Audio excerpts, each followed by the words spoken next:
because I know how much it meant to the kids, and the look in their eyes and how hard, when you saw our kids on the field playing, that's one thing. I mean, you can sense the intensity in the crowd, but when you're down looking in a guy's eyes coming in and off that field, whether it was offensive linemen or defensive linemen or kickers or returners or everybody involved in that, you could see the intensity and want to for them. And I think the emotions came from not just us, but it was for them achieving something that it was, like I say, the things you remember were things that were very hard for you. You had to fight, scratch, and claw for.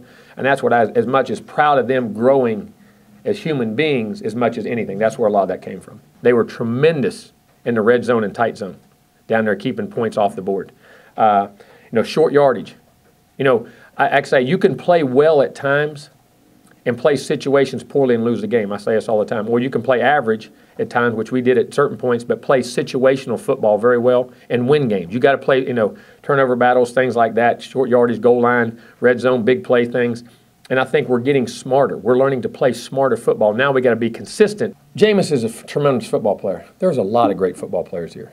This is a team. This team is going to have a lot of guys play at the next level in time when their careers are over, but it's still a relatively young team. As crazy as that sounds. Now the offense, you got some experienced offensive linemen and a receiver and a tight end, but other than that, I mean, there's not a senior on the starting defense, and there's only 2 in the top 22.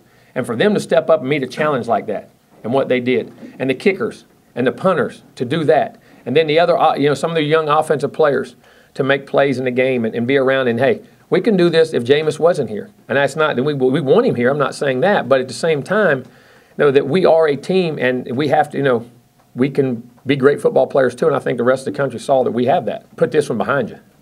This one's over with. Learn from it, move on. And listen, don't be relieved that you won. Understand why you won, went on, and then now our chances to get better. We're not, because this isn't where we want to go. We got to practice better and keep improving as a team to go to the next step and do the things we need to do. NC State has done a great job this year. They're 4-0, scoring a lot of points, moving the ball, throwing the ball. Jacoby Brissett's went up and done a great job. They can run it. They're running it very well. Shadrick Thornton is very physical, and they have other backs that can really run the ball, Matt Days. And defensively, they've got some really good front guys that have been around a long time.